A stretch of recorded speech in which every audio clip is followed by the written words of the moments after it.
This is a presentation of the Sports Source Digital Network, presented by Hearthside Bank.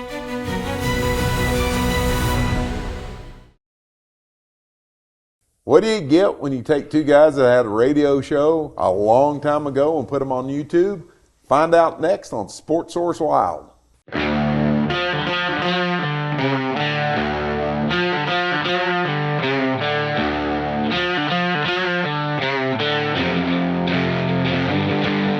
Welcome in to Sports Source Wild, part of the Sports Source Digital Network. I'm Bob Hodge. You may remember me from years ago from, well, maybe the radio show we talked about, or maybe the outdoors editor for the Knoxville News Sentinel, which seems like a long, long time ago.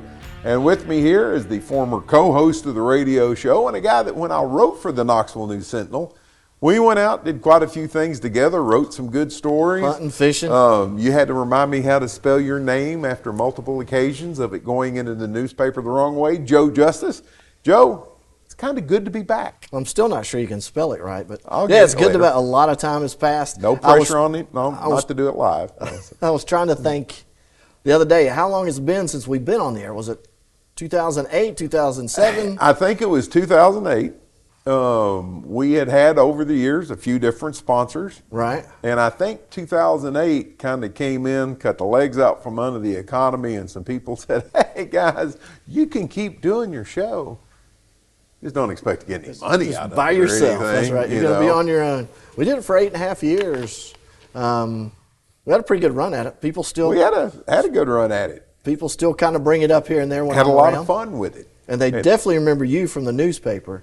You had a long run with the Knoxville News Sentinel as the outdoor editor. I left the News Sentinel with blonde hair, and now it's gone gray. At least you got hair. So we are back, and we're doing this in conjunction with the Tennessee Wildlife Federation. And for the people who don't know about the Tennessee Wildlife Federation, one, we're going to be helping people get to know the Tennessee Wildlife Federation, all the good things they do, but they've partnered with us in this show. And if you've donated to the Hunters for the Hungry or Hunters Helping the Hungry program, that's a TWF program. So yeah, you know that bit about them. Yeah, and we're going to be talking more about them as the show goes on. But you know, just a little bit for the people, and it has been a couple of years, a couple of minutes, as people say. Lots of change since we did the show. But you know, you and I both, we grew up hunting and fishing. I tell people that the best outdoorsman I know is Joe Justice. And I'm not saying that right here and now, just it's not a joke. I'm not blowing smoke. But when you and I have turkey hunted together, when we fished, you've come over and trapped around my house before. I mean, you've got experience in just about every facet of this stuff. And when I say you're the best, you're good at everything, but when it comes to turkey hunting, you are absolutely the best. I don't know about that. Well, thank you for the compliment, but I don't know that I'm the best. I hunt with a lot of guys that are a lot better callers, a lot better hunters. I've killed a lot more birds than me, but the big thing is I just go, and I go a lot. So it's a law of averages. Oh. If you go a lot more than everybody else, you're going to have better success. I'm going to interrupt you because you go in ways that I don't think other people do go. You'll get in your truck on Friday. You'll drive to Nebraska. Or Kansas or Oklahoma. But Nebraska's farther. Right. I mean, it's more impressive to say Nebraska. Okay. So you drive to Nebraska, you hunt Saturday, Sunday, and you come home on Monday. And you're all by yourself. Or I come home late Sunday night so I can work on Monday. And you're hunting public land for the most part. A lot of times. I do hunt some private, but probably 50-50. You know, for somebody to take off from Tennessee, go to Nebraska, hunt public land where most of the people I know don't even hunt public land that's 20 miles down the road here in Knoxville. It just doesn't happen. So that's what makes you a little bit different, possibly even psychotic, to do that kind of stuff by yourself. Obsessed is a word that's been thrown around. Obsessed. So. I think you and I have had conversations in May when you're looking through, okay, where's the season still open? I remember one time, weren't you talking Maine? Yeah, Maine. Well, that's changed. That's another one of the changes. Maine used to run through the first week of June, and now you're going to have to go to Michigan if you want to hunt in June. They just pulled that back, I think, starting this season. So Wow. I hunt 5 or 6 states a year for turkeys, probably 4 a year for deer. So this show is about fishing and hunting with a butt. But we're going to be talking about a lot of other things that ties into fishing and hunting. Yeah. I mean, and there's so much of that. And it's going to be one of the things that the Wildlife Federation helps us with, because, you know, we can sit here and you can go anywhere on YouTube you want and find a video of somebody sitting there and they're calling a turkey and it comes across the field and it struts and everything. Yep. And they get the Hundreds, turkey. thousands of them. Yes. And that's where it ends, with them getting the turkey or the turkey getting away. Or you can sit there and watch videos of guys who are sitting there, you know, watching deer after deer after deer, and they're looking for that one buck and this, that, and the other.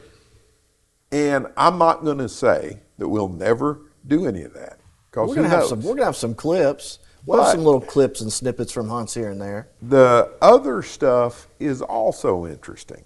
I mean, we've got a lot of things that happen. They happen here in East Tennessee. They happen Lord. across the state. They happen across the country that impacts the stuff that we like to do. I mean, just look at the rules, the regulations, technology. I mean, we're sitting here now with phones and laptops that, you know, far surpass what we had when we did the radio show. Well, and the fishing technology is through the roof. We could talk about that. And it was funny when me and you were talking about this first show that we're going to do. And I said, hey, let's look at some stuff, you know, that we can bring it up during the show that catches your eye. Well, here's something that catches my eye. If you're looking at live scopes, if you're thinking about putting a live scope on your boat, break out your wallet. Well, break out your wallet. You better break out your rule books too, because if you fish in certain areas, right, they are really getting strict on the use of live scopes. I think anybody who has listened to us in the past, you know, I talk about being a Minnesota Vikings football fan all the time, so I read the Minnesota newspapers. Well, live scopes are an endangered species in Minnesota right now, because people are talking about they're using them to sight fish particular muskie. You find that one muskie, you go, no, we're not going to fish for him. No, we're not going to fish for him. There's the one we're after. Let's fish for him. So they're thinking about it's really harming the muskie population, taking that kind of stuff away. And speaking of muskie, what else it's changed too? As a muskie fisherman, when you come into the boat, you have to do a figure 8. They're notorious for following a bait without hitting it. So you're going to do a figure 8. If you don't do them every time, a lot of times you get your heart broke, because you'll look down and see a fish that you may have caught doing a figure 8 with your lure at the boat. The live scope has changed that, because if one person's watching the monitor, they can say, hey, there's a big one down there. Continue to do your figure 8. Do it deeper, do it shallower. Yeah. So there's a lot of differing opinions on this. It's, you know. When we were doing the radio show years ago, we talked about depth finders. Hey, look at that, man. That's really a heck of a good picture. It really looks like a tree. And now that has totally changed. It's unbelievable. Trail cameras. I mean, I get them on my phone. I can show you what's going on today in Kentucky and if a deer walks across my property right now, it's going to pop into my phone. Whereas back in the day when we were doing that, you had a camera, it had film in it, you had to go get the film out of your camera, or maybe by that time SD cards. You could pull an SD card and download the pictures from that. But now, wherever you're at. And you got to watch, because if you go to Kansas, you can no longer use them on public land. You could use them on private land, but you can't use a cellular activated camera on public land to transmit images back to you. Did not know so that. You can say, hey, he's been coming through this trail past 3 years. I'm going to jet past 3 days. Around here, I've always thought the last picture you'll get if you got a camera on public land is the guy reaching to take it off the tree. But they don't steal the cameras anymore. They just pop the SD card out. And the last thing about this technology stuff, in the state of Tennessee, I did not know this until just the other day. If you wound a deer and you want to go looking for it with your drone, you can't unless the deer is dead. If the deer is dead, you can look for it with your drone. If the deer is not dead, you can't look for it with your drone. But if you can see the deer already to know it's dead, then you don't need a drone.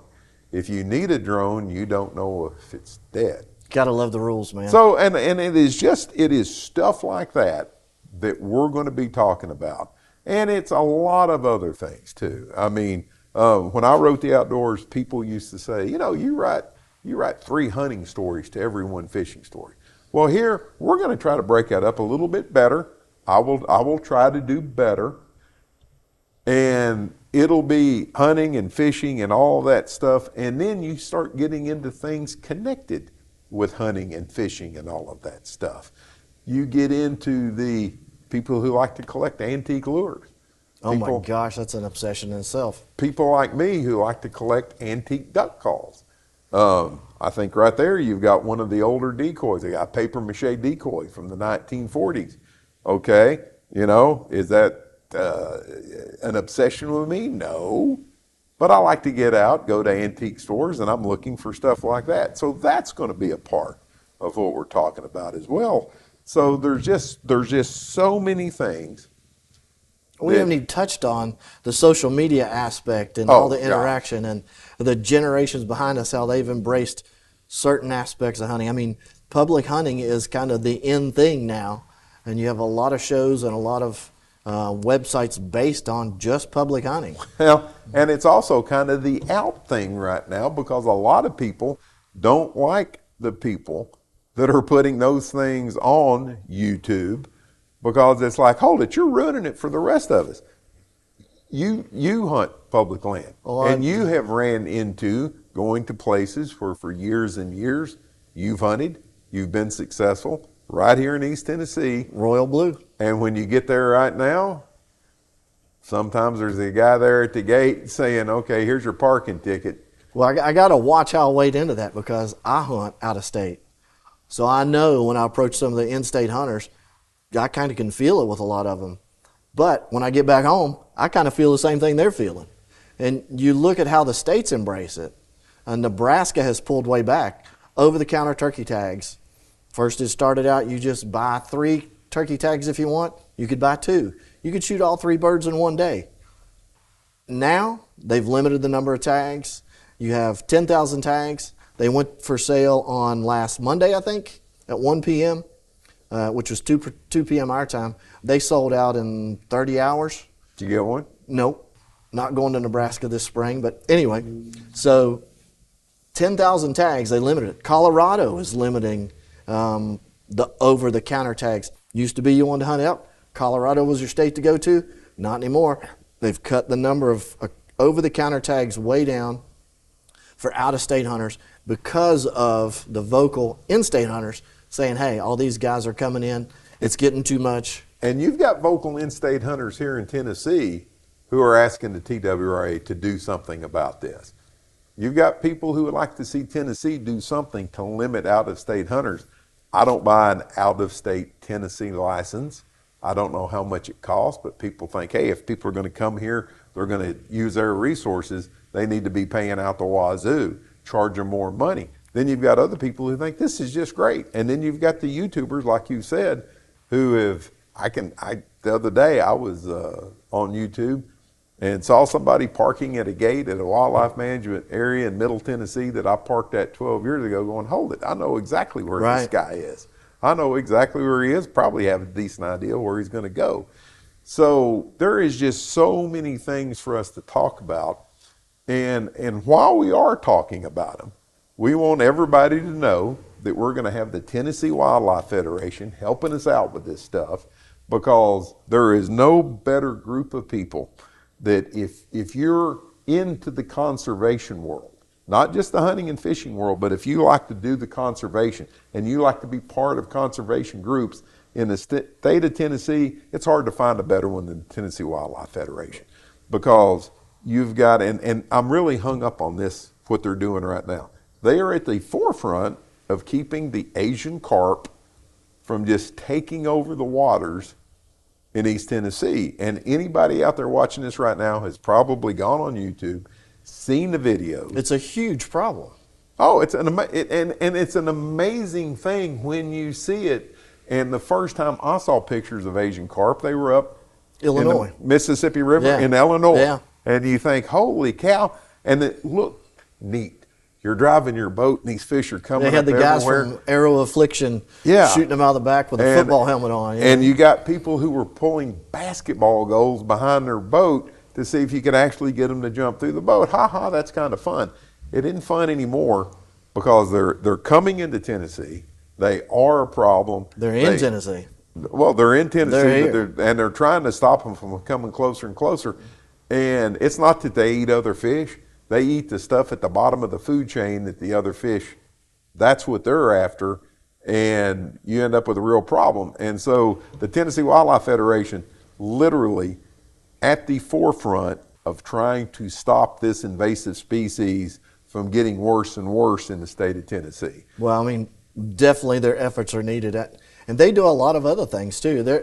They're our voice, being sportsmen, to the legislation, to the legislators, the governing bodies, to the state capitol.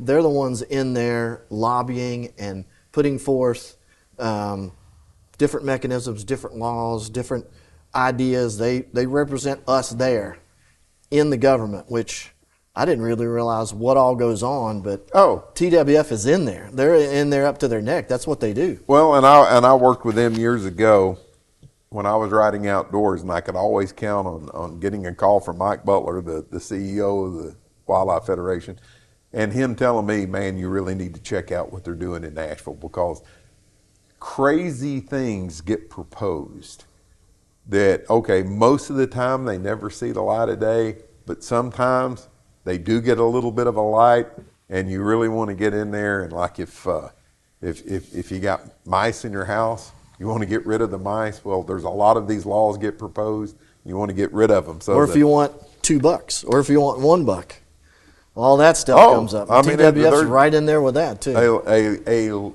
plethora of things that the Tennessee Wildlife Federation is helping out with. And also good community-based programs. Sure. They're Hunters Helping the Hungry, Scholastic Clays, which has blown up. There's a huge program, very strong, down in Alcoa, around Maryville. Yeah. Their Scholastic Clays program is skyrocketing. We've got several strong teams in the state of Tennessee. No, I'm not trying to just single them out. Tennessee that are as good as any team in the nation. Oh yeah, it's our young shooters are rising to the top, and TWF has been right there for that. And when you're talking about that sort of thing, hey, these kids aren't just learning how to shoot and have a competition. You're teaching gun safety, everything that goes with it. I mean, it's just a lot of wonderful programs thanks to the Tennessee Wildlife Federation. And we'll be having them on here, I'm sure. Oh, they're gonna be on here. And I mean, lots of times there's gonna be somebody sitting right here where right now we have turkey legs. We will actually have a person. And we're also gonna have stuff back here. I mean, as time goes on, things will be changing, but we're also gonna have a lot of information. There will be, just picture it, a big wipey board. You know what a wipey board is, don't you? Sure you do. Man, that's it's this right here. That's like 2008. This is, well, we're going to make it into the 2010s. Okay, I'm just checking on you. But for people at home, if you want to get in contact with us, sportsourcewild@gmail.com is where you can send us an email. And Joe, hopefully we're going to be getting emails with people telling stories. I mean, we may have somebody sitting here that has a wonderful story about a deer hunt, a duck hunt, a fishing trip. Oh, it's fun to hear stories. A grandkid that maybe went out and did something. Send pictures. If you've got pictures, send pictures. Or video clips. Yeah. And then you can also, right under here, you can comment. Type in your comments. Gee, I wish Joe had more hair. Is it the glare? Have you thought of Grecian formula? So a lot of that kind of thing we want to hear about from the people who are watching us. And that was one of the things that back in the day on the radio show when we took phone calls, you never knew exactly what you were going to get. It was wild. People would just call in. And we've had a couple of prank calls back then. I was thinking about that driving over, some of the things we had to feel. We got some prank calls, and we always had our go-to if we wanted to liven up a show. You remember what it was? Refresh Snakes. Snakes. And more to the point, water moccasins. Oh, Lord. And are there water moccasins in East Tennessee? And you could put that out, and within minutes, because there are no water moccasins in East Tennessee. Now, there's some down, if you go East Tennessee in the south around Chattanooga, you can find some. But around here, there are not water moccasins. Northern water snakes. And people used to go crazy over it. You can still debate it to this day with people that, well, yeah, I found a water moccasin in my backyard. Here's a picture of one. If your backyard is over in West Tennessee or a little bit west of Nashville, yeah, you may have found a water moccasin in your backyard. If your backyard runs down to Fort Loudon Lake, no, you probably just hacked the head off of a black snake or something like that. Well, everything is either a water moccasin or a copperhead. Every snake, yes, people call me, exactly. Found a copperhead in my basement. I'm like, no, it's not. It's a juvenile rat snake. It's a juvenile racer. We could even get into, if you want to get really crazy, we could talk about black panthers and how prevalent the black panther here is in Appalachia.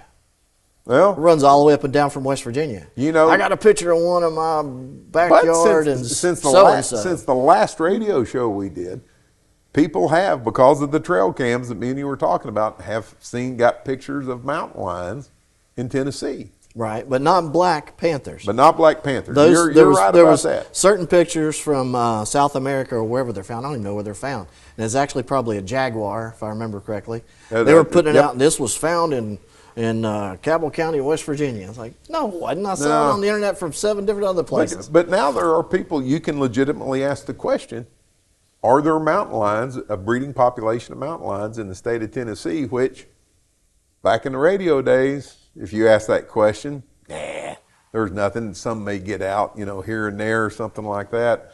But it just goes to show the range of things there is to talk about in the outdoors. Oh yeah, shoot, we could go for we could start hours and hours.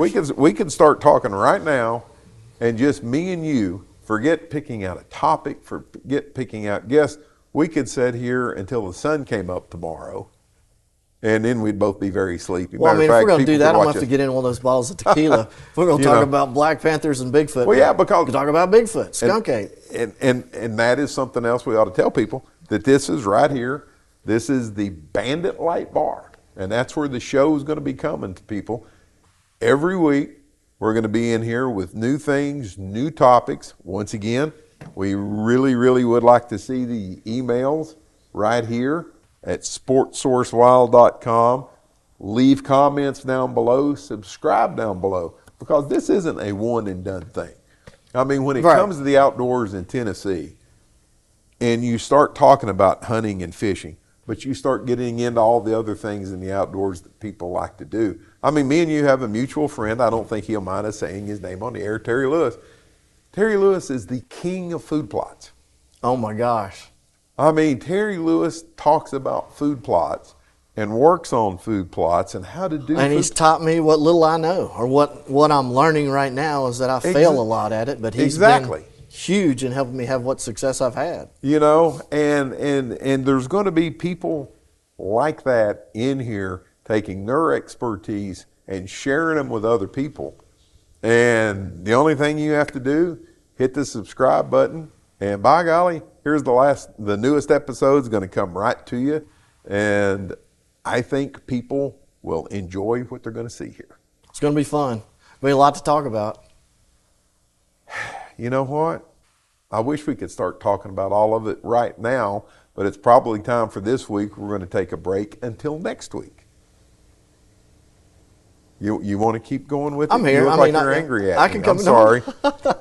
Jeez. I didn't mean to get mad at you. Well, it's kind of like the old radio show when we had it's something. Not that you were putting me to sleep or anything. I'm right here with you. Thank you very much.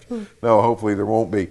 So that is what Sports Source Wild is going to be. A lot of topics, a lot of information. It's going to be me. It's going to be Joe. It's going to be a lot of other people. You're going to find it right here on YouTube, part of the Sports Source Digital Network. We hope you comment. We hope you send emails. We hope that you subscribe, and we hope that you come back every week when we do a show. It's going to be fun, everybody. We'll see you next time. Good to be back. Yep, definitely good to be back.